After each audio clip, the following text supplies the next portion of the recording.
तो आज हम शुरू कर रहे हैं चैप्टर नंबर 5.1। ठीक है, इसका हम स्टार्ट करेंगे आज पहले सवाल से। तो इस चैप्टर का नाम है अनुपात व समानुपात, रेशियो एंड प्रोपोर्शन। तो इसमें सबसे पहले तो स्टार्ट करने से पहले मैं कुछ बता दूं कि रेशियो प्रोपोर्शन में रेशियो जो है वो इस तरह से H2 या अनुपात दे करके देते हैं, और समानुपात में 4 बिंदु देते हैं। ठीक है, इसे समानुपात कहते हैं और ये अनुपात कहते हैं। इसका एक और मतलब डिवाइड भी है और इसका मतलब इक्वल टू है। ठीक है, ये चीज़ें ध्यान में रखने वाली बातें हैं। अनुपात या समानुपात जो है हमेशा समान चीज़ों में लगाई जाती है, मतलब एक ही जैसी उनकी इकाइयाँ होनी चाहिए। जैसे अगर मैं इस तरफ रुपया रखूँ, कुछ रुपया, तो अनुपात के दूसरे तरफ का वैल्यू भी रुपए में होना चाहिए। इधर अगर मीटर में है तो अनुपात के दूसरे तरफ का वैल्यू भी मीटर में होना चाहिए। अगर ऐसा नहीं है तो हम अनुपात नहीं निकाल सकते, हमें दोनों को एक करना पड़ेगा। ठीक है, तो बस इसी के साथ स्टार्ट करते हैं इस चैप्टर को। तो पहला है, देखिए लिखा है, निम्नलिखित राशियों को अनुपात के रूप में व्यक्त करें एवं अनुपात को समानुपात, लघु समानुपात या गुरु समानुपात क्या है पहचान करके लिखना है। तो समानुपात का मतलब दोनों तरफ की वैल्यूज़ जो होंगी वो बराबर होंगी। अगर इधर 3 है इधर भी 3 होगा। ठीक है, तो बराबर बराबर होंगे। लघु अनुपात यानी कि जिसका पहला वैल्यू छोटा और दूसरा वैल्यू बड़ा हो। ठीक है, तो इसको कहते हैं लघु समानुपात। गुरु समानुपात यानी कि जिसका पहला वैल्यू बड़ा और दूसरा वैल्यू छोटा हो। ठीक है, अब इतना मैंने नॉर्मली इसे समझाया है और किताब में और भी ज़्यादा डिटेल में दिया हुआ है। जैसे लघु समानुपात कब होता है, जब समानुपात का मान 1 से कम हो।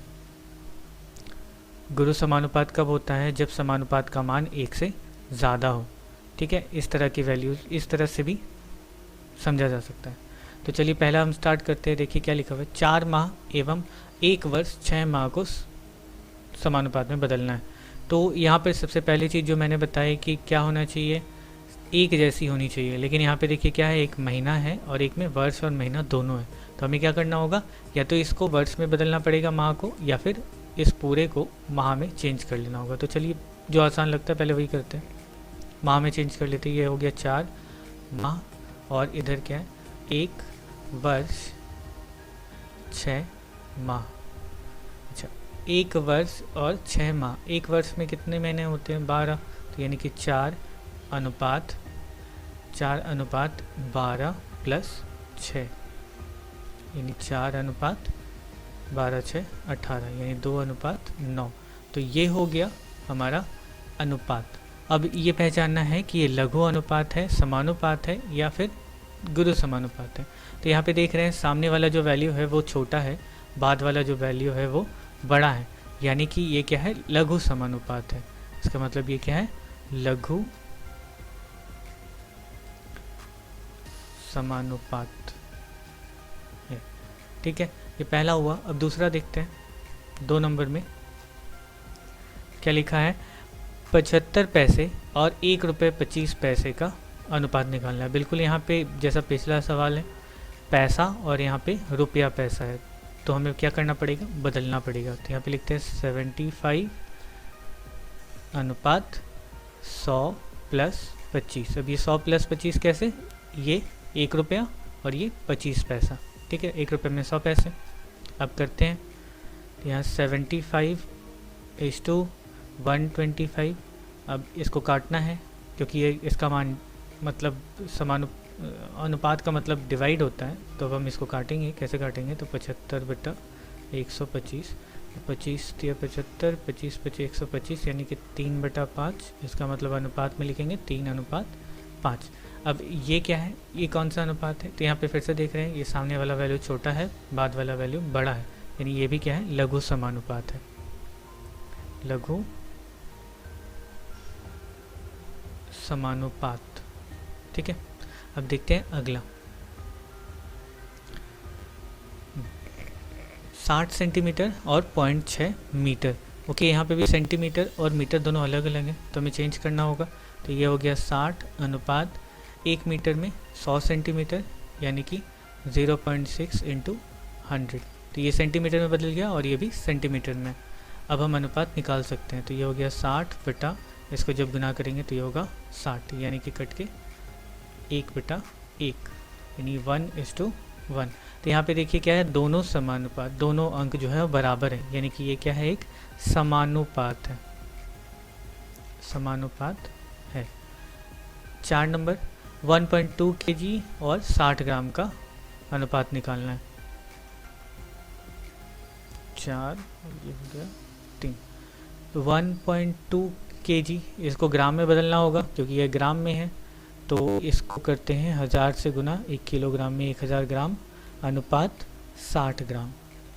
तो जब इसको गुना करेंगे तो ये हो गया 1200 बटा 60, और ये 6 दूनी 12, 20, यानी कि 20 बटा 1, मतलब 20 अनुपात 1। अब इसमें क्या है, इसमें सामने वाला वैल्यू बड़ा है और ये छोटा है, इसलिए ये क्या है, एक गुरु समानुपात है, गुरु समानुपात। ठीक है, तो ये पहला नंबर सवाल कंप्लीट हुआ। अब करते हैं अगला। अब आगे 2 नंबर में, 2 नंबर का पहला सवाल देखिए क्या लिखा हुआ है, P किलोग्राम व Q ग्राम को अनुपात में लिख करके दिखाएं। तो बिल्कुल वैसे ही करेंगे जैसे पीछे किया, किलोग्राम और ग्राम, इसमें क्या करेंगे, किलोग्राम को ग्राम में चेंज कर देंगे, यानी कि P गुना 1000 बटा Q। तो ये हो गया हमारा अनुपात 1000 P अनुपात Q, यही है आंसर।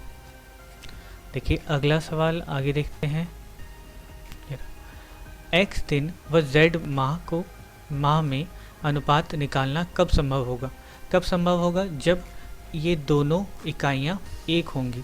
ठीक है, जब लिख देंगे, जब दोनों इकाई समान होगा। अब इसको सॉल्व करते हैं, यानी कि ये दिन है, ये माह है, तो माह को दिन में बदल लेंगे तो क्या हो जाएगा, x अनुपात z इंटू 30, एक महीने में 30 दिन, यानी z इंटू 30। तो ये हो गया x बटा 30z। ठीक है, x बटा 30z, यानी इसको लिख सकते हैं x अनुपात 30z। ये हो गया आंसर। करते हैं अगला। अगला देखिए है, एक अनुपात व उसके विलोमानुपात का मिश्र अनुपात किस तरह का अनुपात होगा दिखाना है। तो पहले तो एक अनुपात मान लेते हैं, एक अनुपात माना, अनुपात है x बटा y। ठीक है, मान लिया एक अनुपात x बटा y है, और इसका विलोमानुपात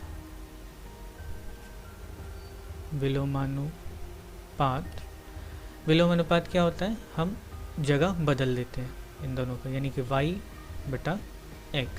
अच्छा, ये x बटा y यानी कि x इस टू y है। अच्छा, ये क्या है, y इस टू x है, दोनों का जगह बदल गया। अब इनका मिश्र अनुपात निकालना है।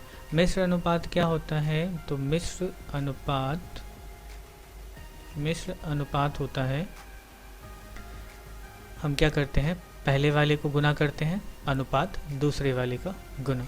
ठीक है, जगह के हिसाब से पहला गुना पहला, अनुपात दूसरा गुना दूसरा, यानी कि x गुना y अनुपात y गुना x। तो ये क्या हो गया, xy अनुपात xy, यानी ये दोनों कट के क्या हो जाता है, 1:1। ठीक है, तो ये कैसा अनुपात है, ये एक समानुपात है, समानुपात है। ओके, अब देखते हैं अगला सवाल। आगे लिखा हुआ है क्या, इन सब का मिश्र अनुपात ज्ञात करना है। मिश्र अनुपात अभी मैंने बताया, पहला गुने पहला अनुपात दूसरा गुने दूसरा, ऐसे जैसे भी बना हो, हर एक का पहला पद गुना करेंगे अनुपात, फिर दूसरा पद गुना करेंगे, और 3 पद दिए हो तो फिर तीसरा पद गुना करेंगे, इस तरह से करके करते हैं। तो मिश्र अनुपात चलिए निकालते हैं, इसका क्या हो जाएगा, तो a बटा b गुना b बटा c गुना c बटा a। ठीक है, इतना अनुपात c a b। ठीक है, c Guna a Guna b, बस इसको सॉल्व करना है। ऊपर क्या आ गया, a b c, नीचे क्या हो गया, वैसे a b c अनुपात a b c। तो ये कट गया पूरा 1 1, यानी 1 हो गया यहाँ पे, 1:a b सी। ये हो गया हमारा आंसर। करते हैं अगला सवाल।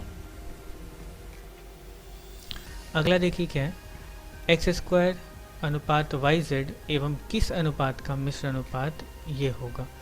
तो अब हम यहाँ पे मान लेते हैं, माना ये किस अनुपात जो लिखा हुआ है, ठीक है, माना वो अनुपात A/B है, ठीक है, या फिर A/B है। तो इनका मिश्र अनुपात निकालना है। तो x square is to y z इसका और A अनुपात B का मिश्र अनुपात। अब मिश्र अनुपात क्या हो जाएगा, तो एक्स स्क्वायर इंटू A अनुपात वाई जेड इंटू बी। अब ये किसके बराबर होना चाहिए, ये इसके बराबर होना चाहिए, यानी कि एक्स वाई अनुपात जेड स्क्वायर। तो अब इसको सॉल्व कर लेते हैं। बस A/B हमें निकालना है, यानी कि x square y z into b बराबर एक्स वाई बटा जेड स्क्वायर।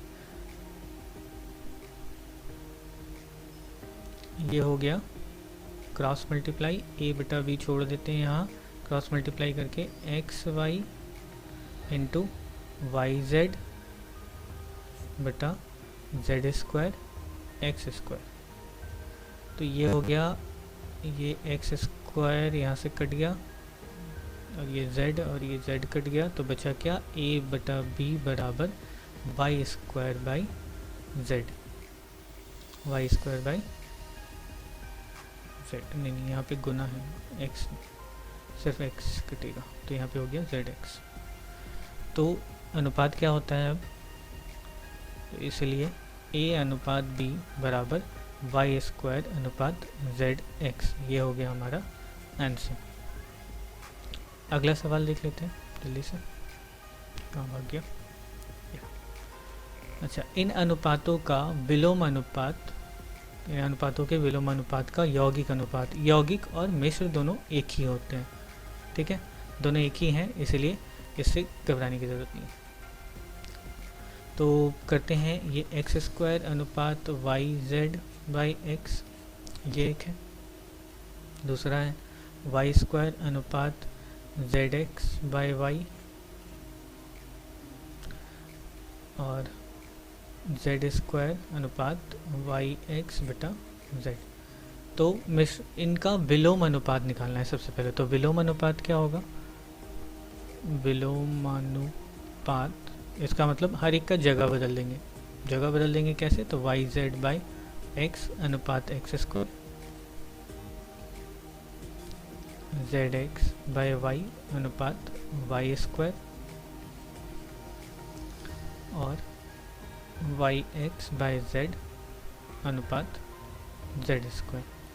अब हम गुना करेंगे पहला पद दूसरा पद इस तरह से, मतलब सबका पहला। तो ये y z by x into z x by y into y x by z, ये, और अनुपात एक्स स्क्वायर गुना वाई स्क्वायर गुना जेड स्क्वायर। तो ये हो गया वाई, वाई कट गया यहाँ से, जेड, जेड कट गया, एक्स, एक्स कट गया, ऊपर क्या बचता है, वाई जेड, और यहाँ एक्स, एक्स वाई जेड बचता है, नीचे कुछ नहीं, अनुपात यहाँ पे x square y square z square. इसको और सॉल्व कर सकते हैं, ये एक्स वाई जेड बटा x square y square z square. तो यहाँ से एक्स, एक एक्स कट गया, वाई, एक वाई कट गया, जेड और एक जेड कट गया, यानी कि बचा 1 बाई एक्स वाई जेड। अनुपात में लिख देंगे 1:1 एक्स वाई जेड। यही हो गया हमारा आंसर। चलिए देखते हैं जल्दी से अब अगला सवाल।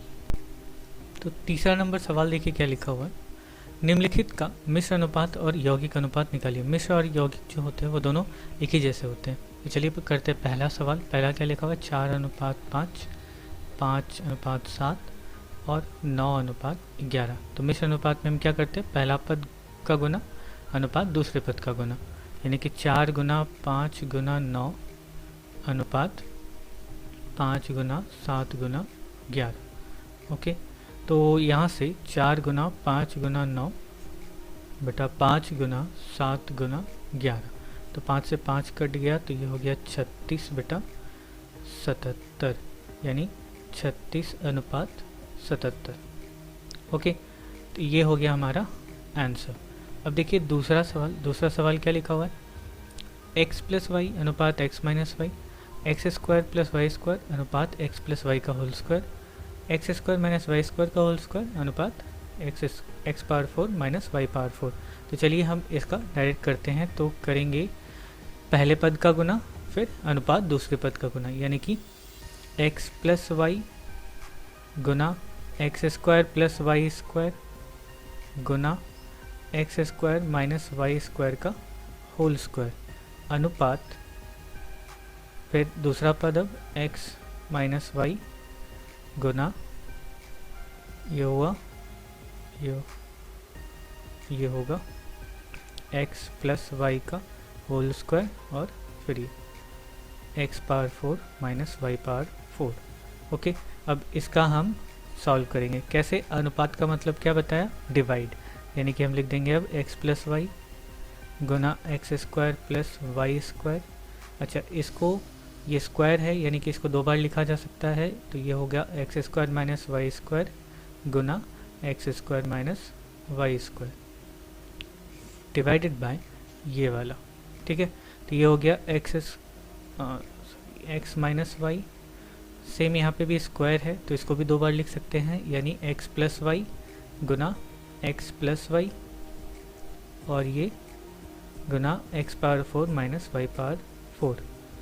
अब देखिए यहाँ पे x प्लस वाई, ये एक x प्लस वाई कट गया, इन दोनों को जब हम गुना करेंगे तो ये किस फॉर्म में है, a plus b a minus b, यानी कि a square minus b square में आ जाएगा, यानी एक्स स्क्वायर का whole square minus y square का होल स्क्वायर, ये हो गया।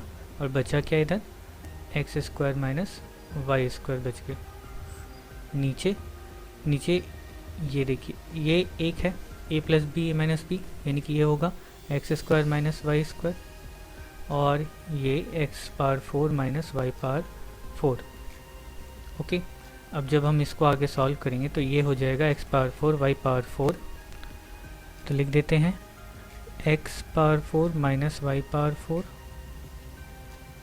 और गुना x square minus y square, नीचे x square minus y square x power 4 minus y power 4, तो ये कट गया और इधर ये कट गया, यानी कि क्या बचा 1/1। अनुपात क्या होगा 1:1। ओके, तो ये हो गया हमारा आंसर।